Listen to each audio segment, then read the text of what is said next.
a rainy quarantine day. Yeah. Was Earth born in 96 on the 16th? It's ironic nowadays I'm writing 16s and 32s and All right, you guys might be looking at the camera thinking, why is this clown on the camera? And maybe it's because I've been there from the get-go, brother. So we are here to talk about your debut album. And, I mean, who else better to have on your question-asking video than Kenny C himself? I'm happy to be here. Thank you for asking me to do this. Thank you for doing it to begin with, man. It's a pleasure. I mean, for those of you that may or may not know, I'll give a quick rundown. So you guys definitely know who Barely Trev is. You guys know who Rosie is. You might even know who Dylan Height is, aka Hiding in Headstones. But some of you, aside from those that actually know me on a personal basis, might not know that Kenny and I have actually been friends since about 8th grade. And way back. I don't know if you remember the story, but if you do, I'll let you tell it as to how we met. Locker buddies? Was it the locker buddies? It was a locker buddy story. Oh man, I'm an eccentric, personality, but like being that age, finally being around everybody that's laughing at me, it's like I'm going crazy all the time. So I ran up to this guy being my locker buddy. And it was get to know Kenny really quick, but you were pretty introverted back in the day, but you still liked me, man. So you put up with me. That's for dang certain. Hold the mic like this just in case, because I want to make sure that it catches all that dopeness. Yeah, all that dopeness. No, but yeah. So basically, how I remember it was, I think there was like another like friend of mine. I don't even remember who it was that I was just chopping it up with, and then I don't know where you it was literally some like sitcom stuff. Like I have my locker open, right? Imagine, and I'm done talking to my friend. I close it, and then Kenny's just right there, and he's like, "Hey there, yo, man! Like, what's going on between you and Shorty, bro? Like, yo, what's going on between you and the lady, man? I could set you up. I know how to talk to the ladies, just not for myself. Yo, I'll set you up, brother." Yes. I think I just watched Hitch or something with Will Smith. I'm trying to settle my homeboys out because I can't get a lady for myself. Pretty much, yeah. So that happened, and then years later, I mean, we would bump into each other at random things. Like we would have random classes together. I think I would like pull up to your house randomly with like just somehow like mutual friends that we had like happened to be at your house, and I ended up there, but never anything too serious up until we got to college. And I think I don't want to take all the credit for this, but correct me if I'm wrong. I think I introduced you to Logic. You really did. I'd known one other song, I think, All Right, with Big Sean, but that was still when he was a Def Jam. So it was like, I hadn't known him as a true artist, but he was obviously the biggest influence, in both of our journey, easily. With music, just because of the way he did it, his style, his respect for it. But at the same time, that was Anoka Ramsey days. So we were just in college. A lot of our friends were out of state now, so it's like we're kind of like, dang, we were probably acquaintances. We knew each other. We weren't bad with each other. We weren't like homeboys at that time. Right. But it's like as Anoka Ramsey happened, we kind of just like started seeing each other more and more often. It was like, then we started becoming friends. Yeah, exactly. And I remember the moment that you found out that I did music. It wasn't so. I thought that the moment was when I sold you a ticket to my concert, but it was way before that. What actually happened was I was at one of your friends' crib because I think one of my friends was over there, and we were all like freestyling, like doing some stupid stuff as kids, and you and I got in a rap battle. Yeah. And I feel terrible about this right now, but if you're okay with me saying it. Say it. Gotta make it raw. I was on fire. Like, you were doing great, too. I mean, we were both terrible back then. Oh, we were both horrible. Awful. But for some reason, I was just on a roll that night. Yeah. And I ended up by, like, doing a light slap on your face. Yes. And, like, I felt you, like, played it off, like, funny. You were like, oh, like, I took like, the L. Dang, bro, but, I really got slapped by a man. But, like, looking back at it now, that was, like, the meanest thing you could end a rap battle with. Like, when we're just suburban kids, you know what I'm saying? And it was dude, that was that was super funny, man. We were both at a time where we were just like, yo, man, let's freestyle on something. First thing off the top of our head, we were both probably just brutal at the time. Our talent, but pretty much. And then what ended up happening after that was we ended up just making music together. I met another homie of ours named Rosie. So to give you guys a little bit of the background, Rosie Rosette Cadet. We have a group called New Ground Music Group. We're more of a collective now. Back when we first started, we were more of, I would say, like a type of like boy band type of thing. But nowadays it's more of like, that's just what we call each other when we all gang up together, kind of like how Black Hippie does it, you know, when Schoolboy and Kendrick and Absol and J-Rock all grew up together. Yeah, they're called Black yeah. Hippie, but they're all separate artists. That's essentially what Newground is now, and it consists of me, Kenny, Barely Trev, Rosie, and then Dylan Height. And how we ended up linking up with all of them was me and Ken were already making a ton of music together, writing, recording, grinding, just trying to not go to college, basically, even though we were already in it. I met Rosie through a mutual friend in like the weirdest way. The three of us linked together. He introduced us to Trevor, and Trevor introduced us to Dylan, and then we just happened to have a bunch of shows pile up at the same time. And I remember being in my old house and getting in a phone call with Trevor, and he was telling me like, yo, what are we going to call this thing? And I was thinking before the call, like, oh, we're just all grouping up as friends, but I never intended this to be like a group. Yeah. But when he brought up the question, I was like, is this really happening? Like, so we ended up becoming a group for a moment in time, and fast forward after a couple of years, like, we're all still like best friends making music together. And out of all of them, to bring it all back to the beginning question, I've known you the longest out of all the other 4 members, and I think that it only does this justice to have you be the one to interview me about my debut album. Absolutely, bro. And that's the thing. It's like the debut album, you know, music is like a diary of what you're going through in your life. And it's like the journey that we all went through, you know, as a group. That's one of the best characteristics I think I love about this, is because all those people he just named and talked about, you know, a part of Newground Music Group back when we were, you know, there was a lot of shows we were doing. We were all helping each other with their music. And it's like they're all in this album, you know, one place or another. They find a spot and a way to contribute in this album. So it's like once we get to a point where everybody meets each other, it was instant vibes. We met Rosie. Rosie introduced us to Trev. Trev introduced us to Dylan. But once we met Rosie, I was like, I don't know who this guy is, but he needs to be in my life. It's so Jared wild. Rosette Cadet Bet. Okay, literally look it up in my phone. That's what he's named. It's so weird because like most of the time, like, I'm not going to say any names for certain reasons, but like you'll have groups and you'll hear stories about how certain members are cool with each other and certain members aren't. But literally, like, I've hung out with every single one of you, like, one-on-one. Like, I could go to a restaurant right now with Dylan, which I literally think I did like 2 weeks ago, and without any of you guys, and it's not awkward at all. Like, we're really tight. Same thing with Trevor. Like, I've gone over to South Carolina to visit him a bunch of times.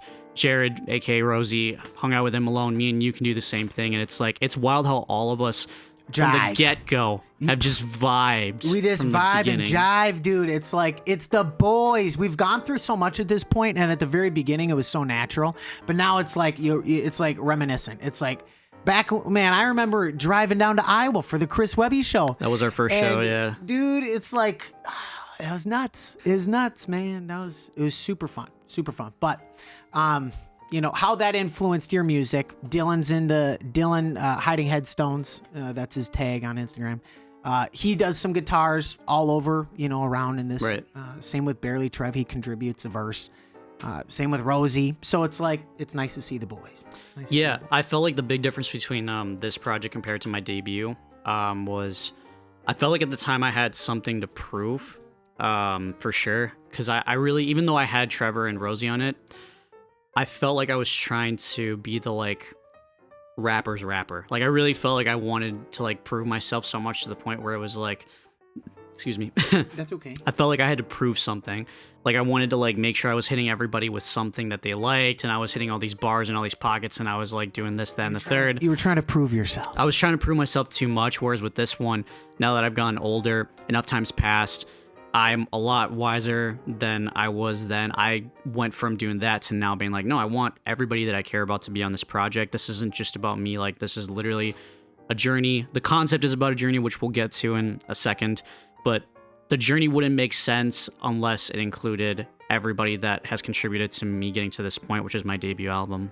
Which is referenced, like, a lot, you know, throughout the whole album, which, you know, it's awesome because that is what life is about, you know, going through life experiences. But the fact we're musicians, I feel like it's just a default. It's like an aftermath of life experiences. You make songs out of it. So bringing that, you know, Exit 44 and the influence of it, you know, we went out to California, 2 years ago, the winter of 2019. And we went out and we disconnected. Yep. You know, we went no service, no Wi-Fi out in the hills, and just talk about that, because there was a lot. That was a very inspirational week. I know it was for the imagination and the route that you were going with this album. Yep. So talk about that a little bit. Yeah, so before I get to that, I'll actually bring it to what led up to that trip. Essentially, I had the concept in mind for a really long time after I finished my first EP, which was 2 Fours Up. Yeah. For some reason, I couldn't get this idea out of my head of a new Spain involved and it having like a dark, like Tim Burton vibe. Right. But in the back of my mind, I was like, is this healthy? Is this like coming from somewhere that it shouldn't be coming from? Or is this like something that I'm supposed to be doing? Because I didn't have any rhyme or reason for having those thoughts. And I ended up in New York where, for a long list of reasons, and Jose, who's currently handling the sound and the video work at the moment. He's the tech guy behind the scenes. He was there as well. And I remember walking down Times Square with this exact hoodie that I had just bought in New York and feeling just horrible. Like I felt these like hopeless emotions inside of my head, and I couldn't get the idea of a photo of me wearing this hoodie dragging a noose.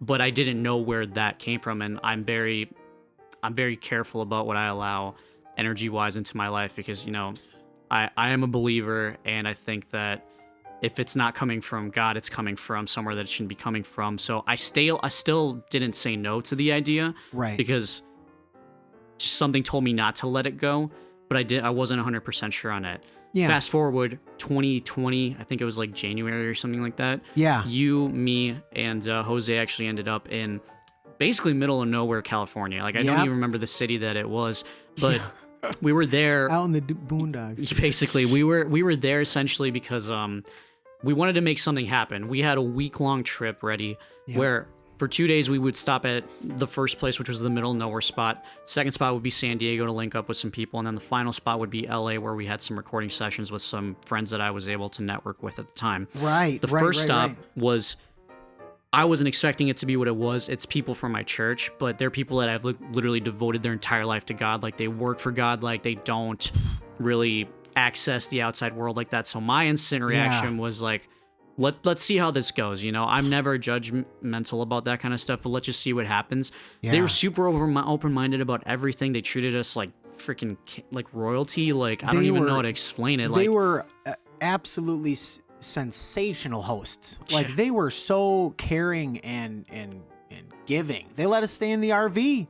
That was like a very... The RV felt like a hotel. I still have the video, and like we walked in, and I remember you asking me, and you were like, how do you know these people? Because you probably thought in the back of your mind, like, you're like, we're going to be middle of nowhere. Like, these are people from, you know, Jay and Jose's church, like, whatever. Like, it'll be just something to get us through. But then we walk in, and even I was surprised. I was like, bro, this is like a hotel. Yeah. Like, this is insane. Very well kept. The people were, like I said, it was just nothing but you could just feel God's warmth, because that's literally how they live their everyday life. You could sense and feel the Holy Spirit just radiating with how they lived their life. It was weird, but like being disconnected from it all, it was like your ability to sense those types of things, I feel like gets amplified.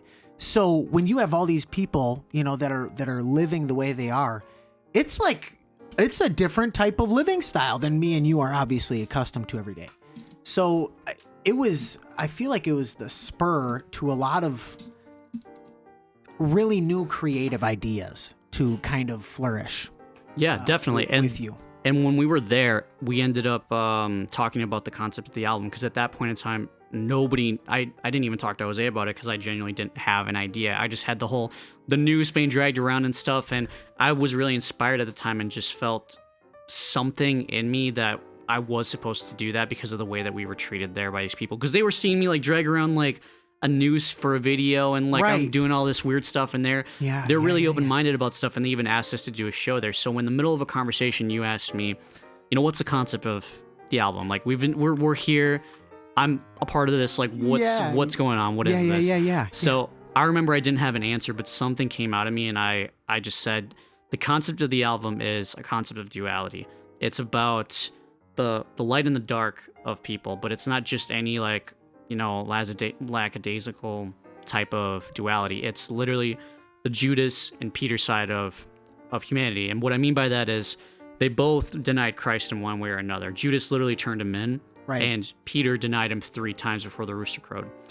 Now, the difference is Judas ended up, feeling so guilty and so driven by what he did that instead of having a redemption arc like Peter did, he ended up literally taking a noose in the desert and committing suicide. Whereas Peter, he ended up having a redemption arc. He ended up actually dying for his faith. Yeah. And later on, the concept of Exit 44 is essentially this character I'm representing that side of humanity where I'm going through this journey, this road, and I'm carrying this noose that represents whatever it is, whether it be depression, anxiety, like the sorrows that we all carry as people, until I eventually have to make a choice. I can either take the path that Judas took, like Right. it's like a fork in the road type thing, where I can either go to the exact same place that Judas went and just end it, Yep. or I can take this thing that I call Exit 44, drop the noose, pick up my metaphorical cross, and change, like make that change. Yeah, and that's what's most insane is because throughout the album,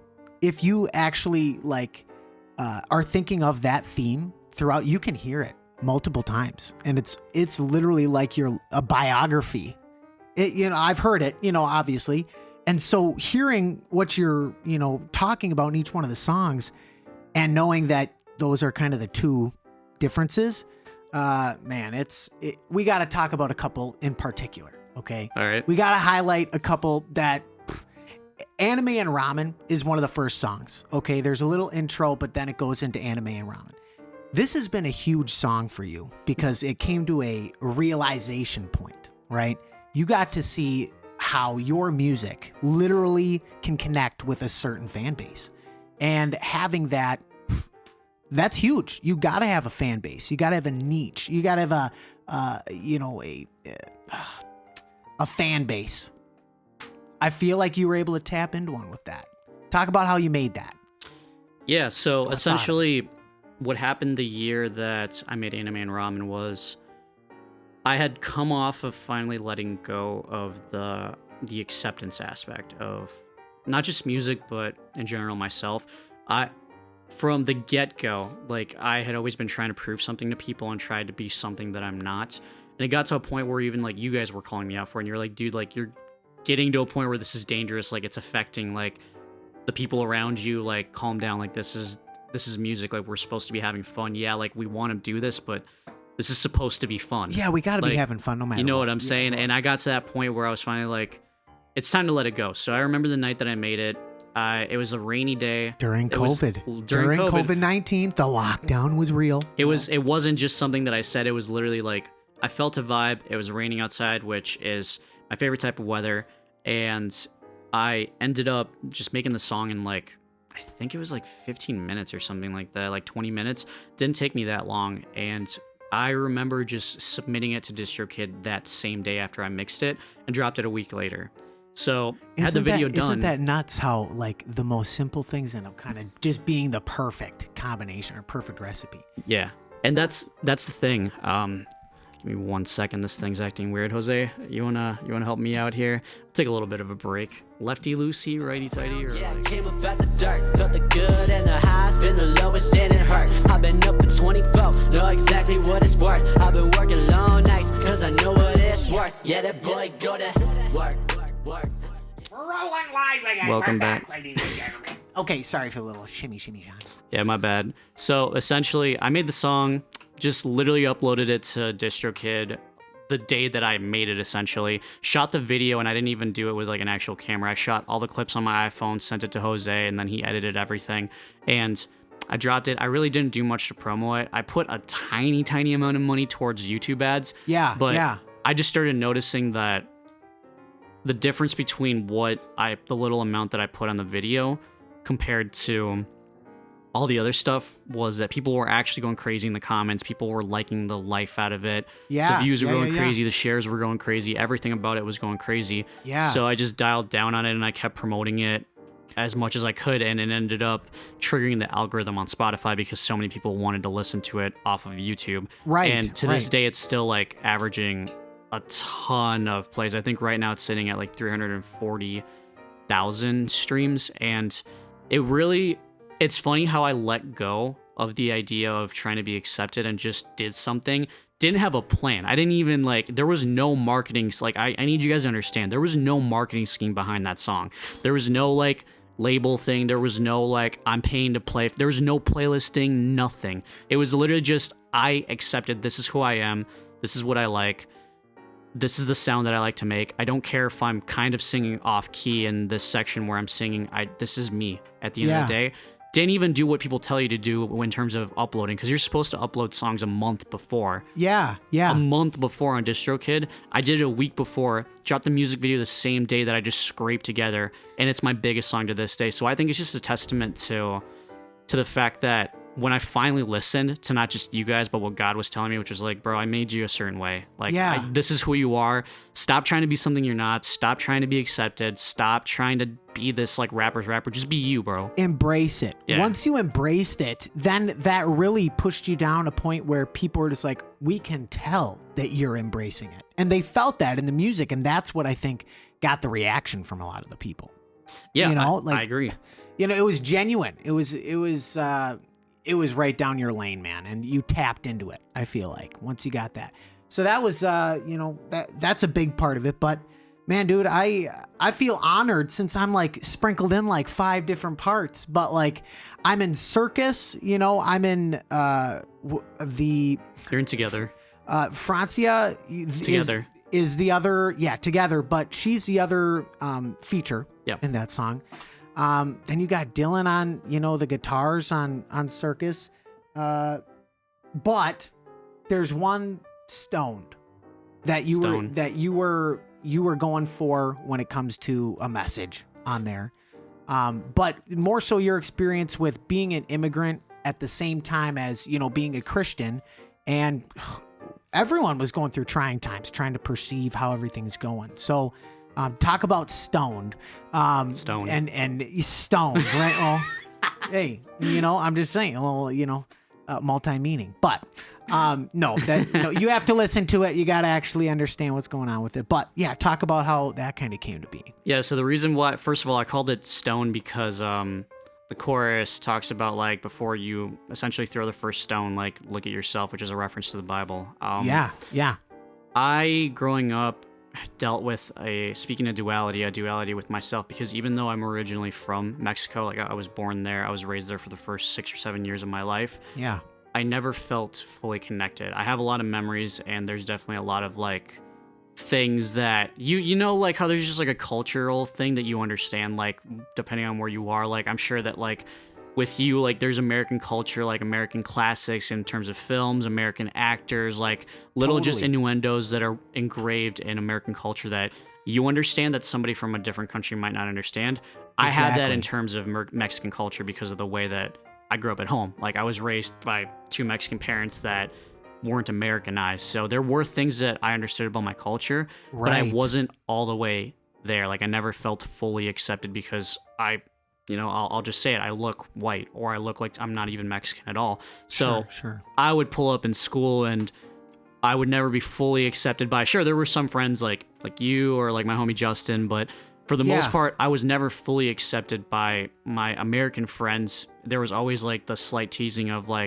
Mexican this, illegal, that. And people always were joking, but it got to me. And then you got the Mexican kids who have a hard time giving me a chance because of the way that I look, and I'm not all the way tapped into the culture, and they're not trying to be Americanized. So I'm in this weird in-between spot where I'm not all the way a part of either side. Either or, yeah. And there were things that I heard from the American side, and this wasn't everybody. There were a lot of really kind, open-minded people, but there were definitely a lot of people where it's even though they knew my name, they wouldn't realize, I'm straight out of Mexico. I immigrated here. I've dealt with things with immigration, and you're over here as someone who is talking to me as a hardcore Christian, telling me things about how immigrants this, dirty, blah, blah, blah, blah, blah, blah. And I'm over here saying, dude, that I'm literally what you're talking about right now, right? And we grew up together, we're friends and stuff. And it's and you bit your tongue. I bit my tongue a lot. You bit your tongue, bro. Knowing you at that time, when I say you were introverted, it was more so you were just anti-confrontational. Like you weren't instigating anything, like, so when you are going through that kind of upbringing, from 1 to 6, you taught me this. Like when you're going through that shapes you. Me, I didn't have any change 1 to 6 all the way through 10, 16, 18. I've been consistently, American culture has been embedded into my brain. You having that first 6-year period of legitimate Mexican culture and then coming into America, trying to blend in and, be yourself, but then like really trying to have to look around and be like, this is like, some of this is totally, I just got to the point where, as I was looking at your life, I was like, bro, I have no idea what kind of, experience you're going through right now. 'Cause I can't empathize. I haven't been in those same shoes.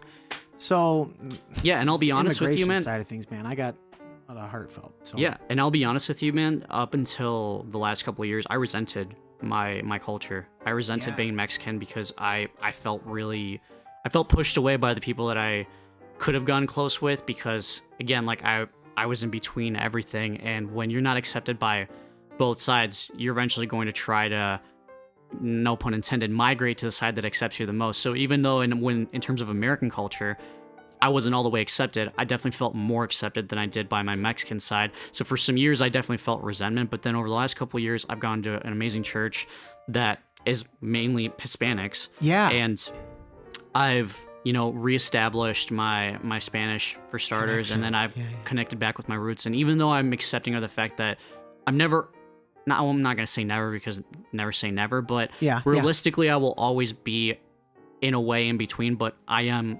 accepted who I am. I am a Mexican immigrant who was raised in an American culture, but that doesn't mean that I have to pick one side or the other. I'm both at the end of the day.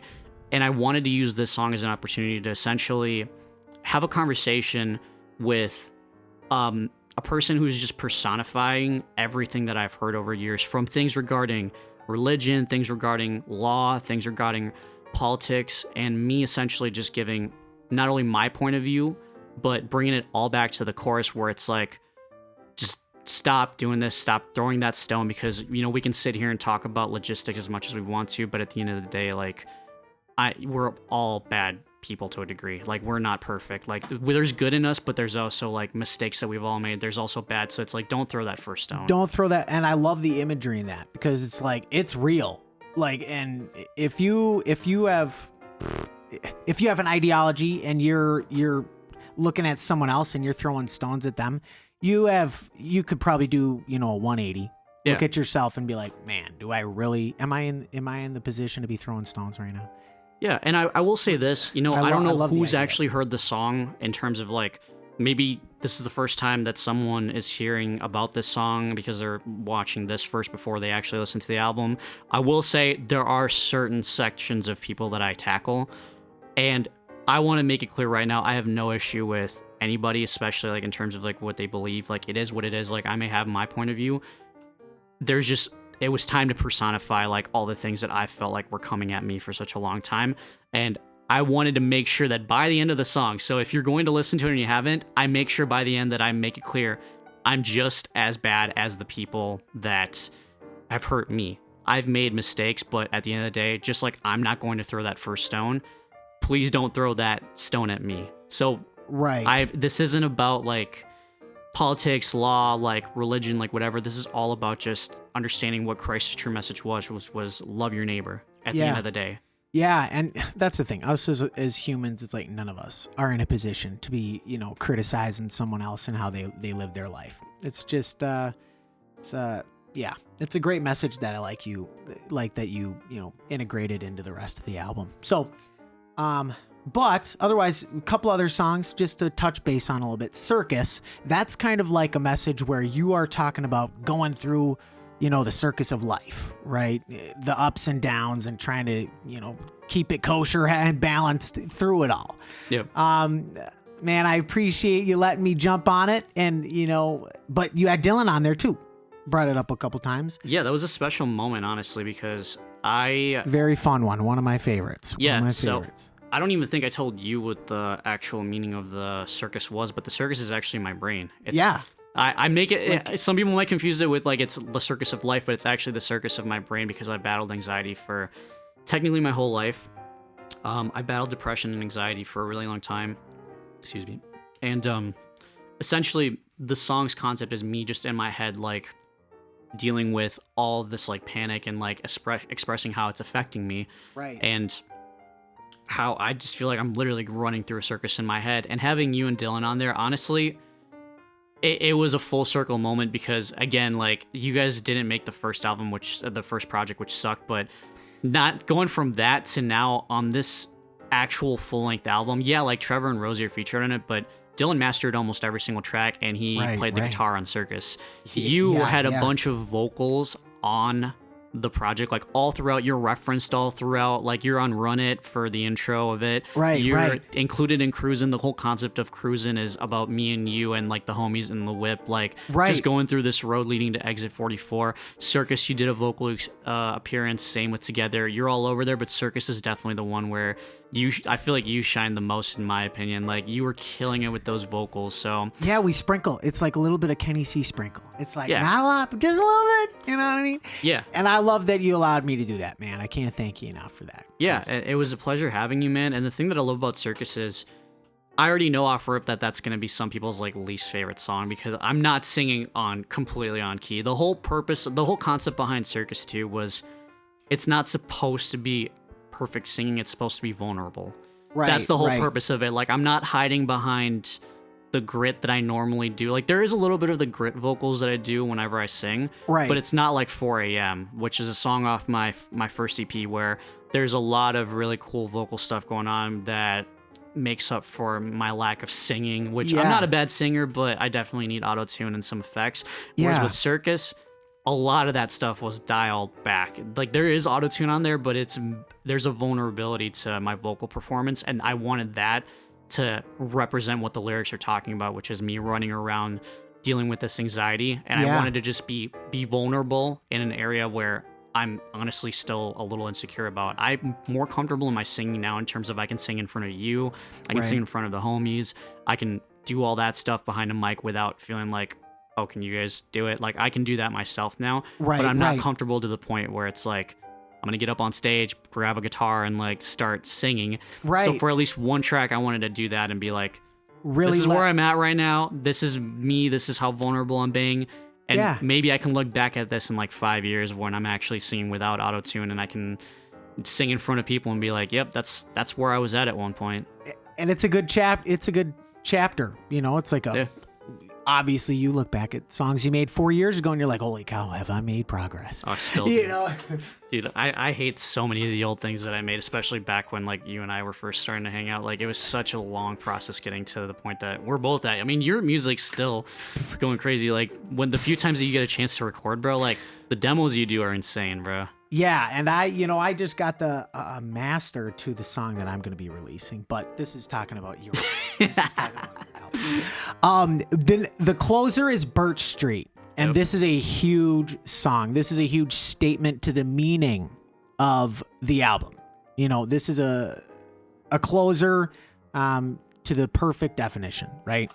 The first verse, you and I have already talked about this, but the first verse is like your perspective from Judas and your struggles, and it's all in the lyrics. Just listen to the lyrics, fam. And it's like the second verse is like your Peter, you know, realization, and then your reaction. So we got to talk a little bit in depth about that one. You know, the closing song, it's a huge one. Yeah, so Birch Street, to give a little bit of background about the name to begin with. Lino Lakes.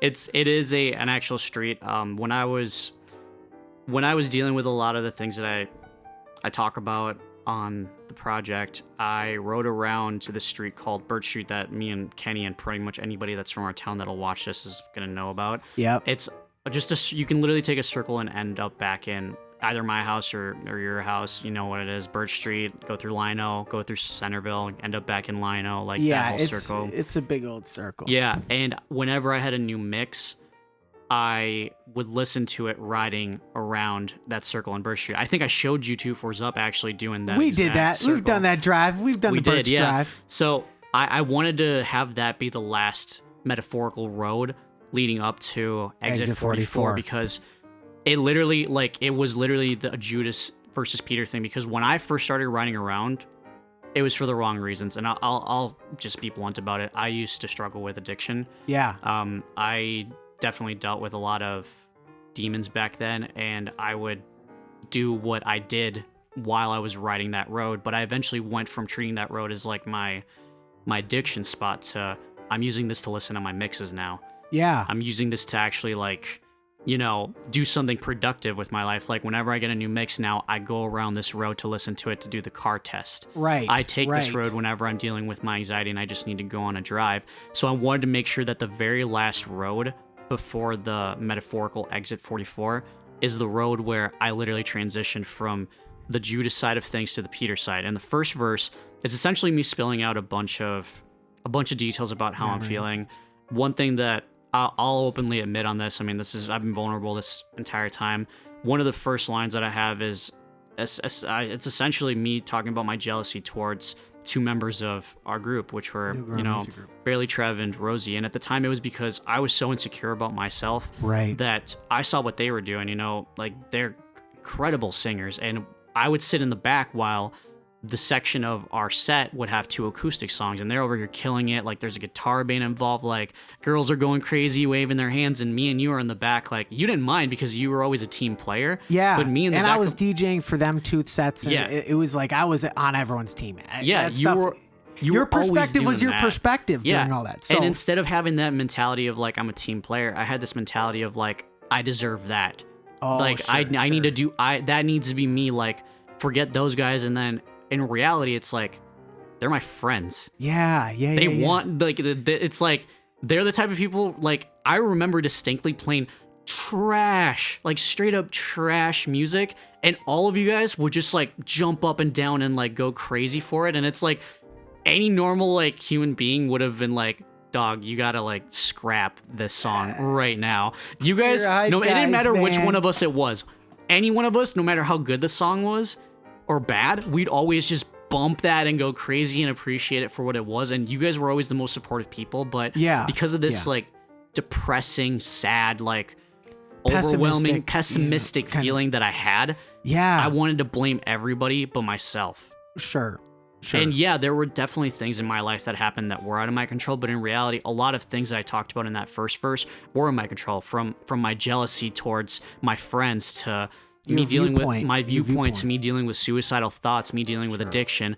And there's a reason why there's no chorus in the song, because that was literally all that was happening during one time frame. And then the silent part where there was supposed to be a chorus. Yeah. It's essentially the transition of, I think it was like a 2-year period between that until the point of view that I had when I wrote the second verse, which was me essentially, I start off the second verse with me talking about how I'm finally riding on Birch Street again, but this time there's no drugs in my car. Like, there's nothing, like, it's literally, I'm listening to this in a clean car. There's no stress. There's no stress. Like, if a cop were to pull me over, I don't have to worry about anything. They can literally check my car. They can check me because I'm a different man now, and I could literally tell them, like, hey, I'm listening to my new mix, like, I can play it for you right now, and to prove that I'm an actual artist, and, like, there's nothing in my car, you can check it. And it's like, that was a weird reality check for me, where it's like, yeah, there is a big difference, because I decided to transition. And then I talked about a lot of different things, from accepting Christ back into my life to being appreciative of